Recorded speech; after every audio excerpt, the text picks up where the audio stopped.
The next question is match each item under the column 1 to its correct answer given under the column 2. ठीक है, तो column number 1 में जो question आपको दिया हुआ है उसका आंसर जो है वो आपको कॉलम नंबर 2 में दिया गया है, तो आपको आंसर जो है वो यहाँ पे मैच करने हैं, ठीक है ना। आंसर जो है वो यहाँ पे आपको यहाँ पे मैच करने हैं, ठीक है। देखो क्या कह रहा है, इन एक्स वाई प्लेन, है ना। क्वेश्चन क्या बोला गया है, इन एक्स वाई प्लेन। अगर इसके आगे कुछ नहीं बोला गया, क्या बोला गया, सिर्फ एक्स वाई प्लेन। अब एक्स वाई प्लेन की देखो, एक्स वाई प्लेन से रिलेटेड यहाँ पे कोई चीज दिया गया है क्या, इन एक्स वाई प्लेन, ठीक है। देखो कॉलम नंबर 1 में ऑप्शन ए क्या दिया हुआ है, यहाँ पे पॉइंट क्वेश्चन आंसर 1 क्या है, फर्स्ट ऑक्टेंट वाईजेड प्लेन, ये भी रिलेटेड, मतलब इससे रिलेटेड चीज आपको यहाँ पे देखनी है ना। एक्स वाई प्लेन से रिलेटेड चीज जो है वो कॉलम नंबर 1 में कुछ है क्या, वो आपको यहाँ पे देखना है, ठीक है। जैसे फर्स्ट ऑक्टेंट तो नहीं है, उसके बाद क्या कह रहा है, वाईजेड प्लेन भी रिलेटेड नहीं है, then Z coordinate is 0, then Z axis, then parallel to the XY plane, then क्या कह रहा है, if all the points on the line have equal Y and Z coordinates, ठीक है ना। उसके बाद देखो और कुछ दिख रहा है क्या आपको, और कुछ आपको यहाँ पे दिख रहा है क्या, parallel to the Z axis from the point of the respective axis, ठीक है ना, parallel to the what Z axis, ठीक है। देखो इन एक्सवाई प्लेन में क्या होगा, ठीक है, इन xy में if all the points on the what in xy plane obviously देखो यहाँ पे जो थर्ड पॉइंट आपको दिया हुआ है क्या है, z coordinate is 0। xy plane में कौन सा कोऑर्डिनेट 0 होता है, z कोऑर्डिनेट 0 होता है, तो इन xy प्लेन से रिलेटेड वाला टर्म जो है वो क्या है, z कोऑर्डिनेट इज 0। तो यहाँ पे a का जो पेयरिंग है वो कॉलम नंबर 1 में, ये कॉलम नंबर 2 है बेटा, है ना। ये क्या है आपका कॉलम नंबर 2 है, ठीक, ये क्या है आपका कॉलम नंबर 2 है। तो कॉलम नंबर 1 में ए का पेयरिंग जो है वो कॉलम नंबर 2 में किसके साथ होगा, 2 के साथ होगा। वैसे यहाँ पे देखो पॉइंट बी क्या कह रहा है, पॉइंट 2, 3, 4 लाइज इन द, ठीक है ना, पॉइंट 2, 3, 4 लाइज इन। अभी जो पॉइंट है 2, 3, 4 जो है ये किस ऑक्टेंट में लाई करता है, देखो यहाँ पे आपको ऑप्शन दिया हुआ है कॉलम नंबर 1 में फर्स्ट ऑक्टेंट, और ऑब्वियस सी बात है ये जो पॉइंट आपको यहाँ पे दिया गया है इसका x कोऑर्डिनेट भी पॉजिटिव है, y कोऑर्डिनेट भी पॉजिटिव है और z कोऑर्डिनेट भी पॉजिटिव है ना। इसका x कोऑर्डिनेट भी पॉजिटिव है, y कोऑर्डिनेट भी पॉजिटिव है और z कोऑर्डिनेट भी पॉजिटिव है। तो ये जो पॉइंट होगा ये किस क्वाड्रेंट में होगा, ये जो पॉइंट आपको दिया गया है किस ऑक्टेंट का पॉइंट होगा, ये फर्स्ट ऑक्टेंट का पॉइंट होगा। और देखो फर्स्ट ऑक्टेंट आपको कहां पे दिया हुआ है, कॉलम नंबर 2 में दिया हुआ है ना। तो यहाँ पे कॉलम नंबर 1 में बी का जो पेयरिंग है कॉलम नंबर 1 में कॉलम नंबर 2 में किसके साथ होगा, 1 के साथ होगा, ठीक है। चलिए उसके बाद देखना है यहाँ पे पॉइंट सी क्या कह रहा है, the locus of the points having the x coordinate 0, है ना, locus of the points having the x coordinate 0, मतलब आपको ऐसे पॉइंट्स का कलेक्शन निकालना है जिसका x कोऑर्डिनेट जो है वो क्या होता है, 0 होता है ना, जिसका x कोऑर्डिनेट जो है वो क्या होता है, 0 होता है। मतलब ऐसे पॉइंट्स का कलेक्शन आपको ढूंढना है जिसका x कोऑर्डिनेट जो है वो क्या है, 0 होता है। अब कोऑर्डिनेट प्लेन्स में देखो हमारे पास 3 प्लेन्स है, xy प्लेन, yz प्लेन और zx प्लेन, ठीक है। xy प्लेन में क्या 0 होता है, z 0 होता है, yz प्लेन में क्या 0 होता है, x 0 होता है, और zx प्लेन में क्या 0 होता है, तो y 0 होता है। यहाँ पे क्या कह रहा है कि locus of the point having the x coordinate 0, है ना, ऐसे पॉइंट्स का आपको कलेक्शन निकालना है जो कहां, जिसमें क्या है x कोऑर्डिनेट 0 है। और मैंने अभी आपको बताया कि yz प्लेन में क्या 0 होता है, x कोऑर्डिनेट 0 होता है। तो ऐसे पॉइंट्स अगर आप ढूंढोगे, है ना, ऐसे पॉइंट्स अगर आप ढूंढोगे जिसमें x कोऑर्डिनेट 0 है, तो वो सारे के सारे पॉइंट्स जो है वो आपको कहां पे नजर आएंगे, yz प्लेन में नजर आएंगे। तो यहाँ पे देखिएगा कॉलम नंबर 2 में कहीं पे आपको yz प्लेन दिख रहा है क्या, कॉलम नंबर 2 में आपको कहीं पे yz प्लेन दिख रहा है क्या, देखो ध्यान से देखिएगा, ठीक है। If all the points on the line have the equal y and z coordinates, ये तो नहीं है, ठीक है ना। उसके बाद यहाँ पे देखना yz प्लेन आपको कहां पे दिख रहा है, कॉलम नंबर, है ना, yz प्लेन आपको कहां पे दिख रहा है, तो कॉलम नंबर 2 में पॉइंट 2 में दिख रहा है, ठीक है ना। पॉइंट किस में दिख रहा है, पॉइंट 2 में दिख रहा है। तो कॉलम नंबर 1 में c का जो पेयरिंग है वो कॉलम नंबर 2 में किसके साथ होगा, 2 के साथ होगा, है ना, किसके साथ होगा, 2 के साथ होगा, ठीक है। ये देखो ये जो आपका a था, है ना, कॉलम नंबर 1 में जो पॉइंट a है उसका पेयरिंग किसके साथ हुआ, कॉलम नंबर 2 में पॉइंट 2, 3 के साथ हुआ था, है ना, किसके साथ हुआ था, 3 के साथ हुआ था, ठीक है। चलिए उसके बाद देखो a line is parallel to the x axis if and only if, ठीक है।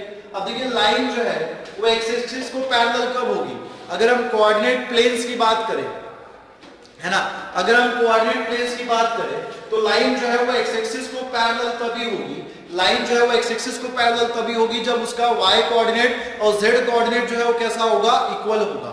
मतलब वो लाइन जो है वो क्या होगी, परपेंडिकुलर होगी। किसको परपेंडिकुलर होगी, वाई जेड प्लेन को परपेंडिकुलर होगी, है ना। किसको परपेंडिकुलर होगी, तो वाई जेड प्लेन को परपेंडिकुलर होगी। तो यहाँ पे देखिए uh line is parallel to the X axis if and only if, line जो है वो एक्स एक्सिस को पैरेलल तभी होगी जब वो वाई जेड प्लेन को परपेंडिकुलर होगी।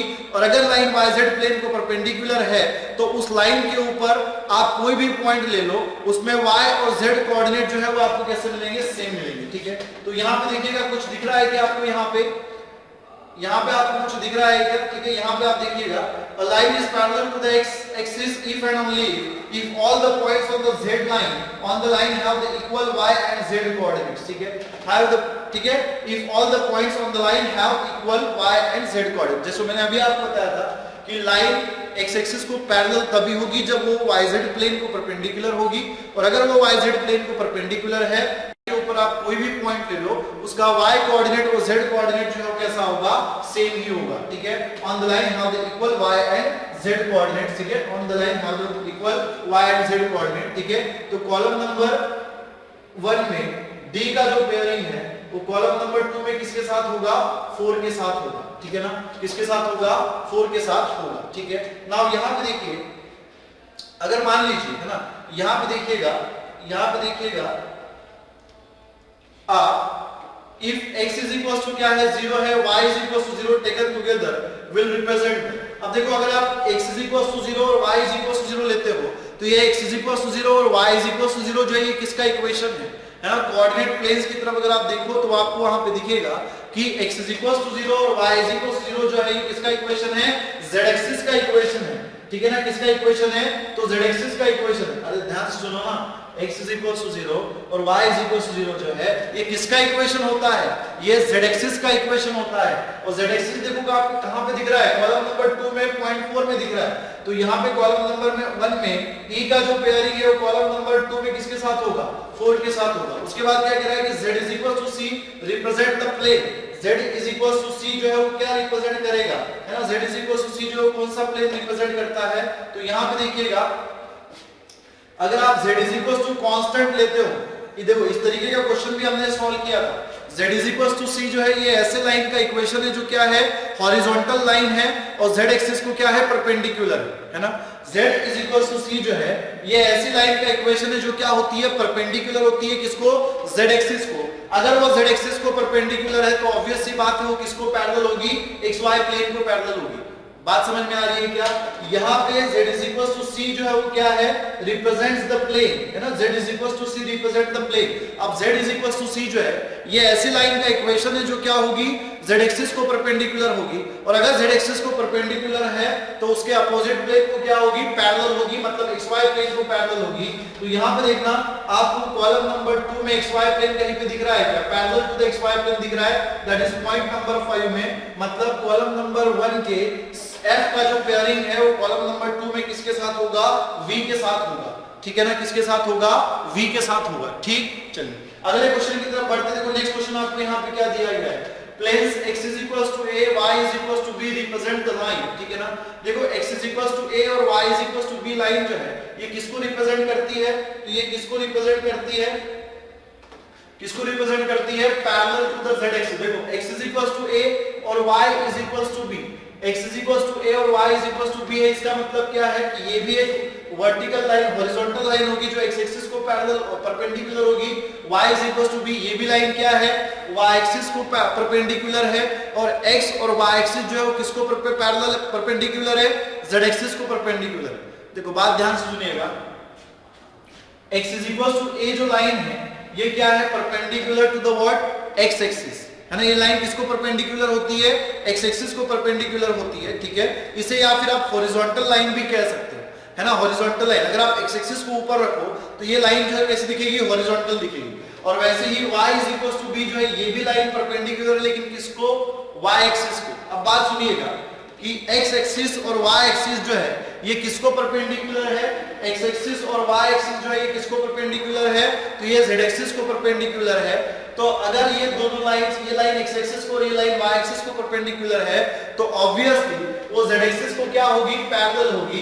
मतलब कॉलम नंबर 1 में जी का जो पेयरिंग है वो कॉलम नंबर 2 में किसके साथ होगा, 8 के साथ होगा, है ना, किसके साथ होगा, 8 के साथ होगा, ठीक है। उसके बाद देखना है यहाँ पे coordinates of a point are the distance from the origin to the feet of perpendiculars, है ना। यहाँ पे क्या कह रहा है, ठीक है, देखो यहाँ पे क्या कह रहा है, coordinate of a point, coordinates of a point are the distances from the origin to the feet of perpendicular, ठीक है ना, to the feet of perpendicular. मतलब यहाँ पे ये ऐसे पॉइंट्स का कलेक्शन है, ठीक है ना, ऐसे पॉइंट्स का कलेक्शन है जिसका डिस्टेंस फ्रॉम द ओरिजिन जो है कैसा है, सेम है। क्या कह रहा है यहाँ पे, coordinates of point are the distances from the origin, है ना, from the origin, sorry from the origin to the feet of perpendiculars. और यहाँ पे ये क्या कहता है, from the point on the respective axis.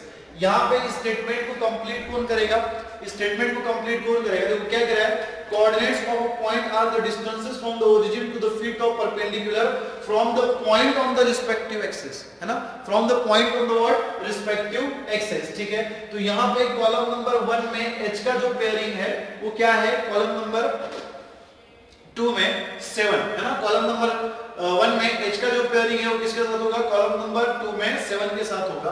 उसके बाद क्या कह रहा है, a ball is a solid region in the space enclosed by a sphere, है ना, इनक्लोज्ड बाय अ स्फीयर, ठीक है। यहाँ पे देखो बॉल जो है वो सर्कुलर होती है ना, बॉल जो है वो क्या होती है, सर्कुलर होती है।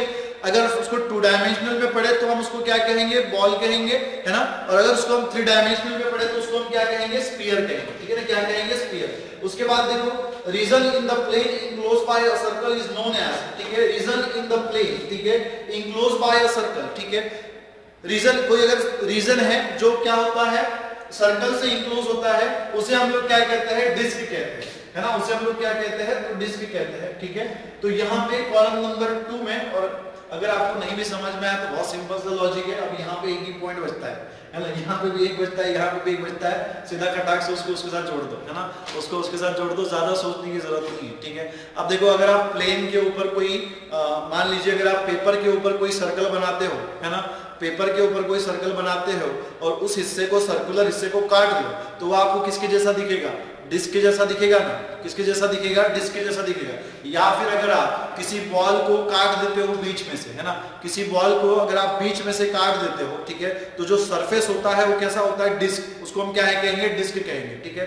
तो जो रीजन सर्कुलर रीजन होता है ना, सर्कुलर रीजन होता है उसको हम लोग क्या कहते हैं, डिस्क कहते हैं, है ना, क्या कहते हैं, डिस्क कहते हैं। तो यही ये कह रहा था कि region in the plane enclosed by a circle is known as a disc, ठीक है। प्लेन में जो रीजन सर्कल से इनक्लोज होता है ना, जो रीजन सर्कल से इनक्लोज होता है उसको हम लोग क्या कहते हैं, डिस्क कहते हैं। अगर आपको ये समझना है, पेपर के ऊपर आप सर्कल बनाइए, उस सर्कल को काट लो, जो सर्कुलर पेपर मिलेगा उसको हम क्या कहते हैं, डिस्क कहते हैं, ठीक है ना, क्या कहते हैं, डिस्क कहते हैं, ठीक। चलिए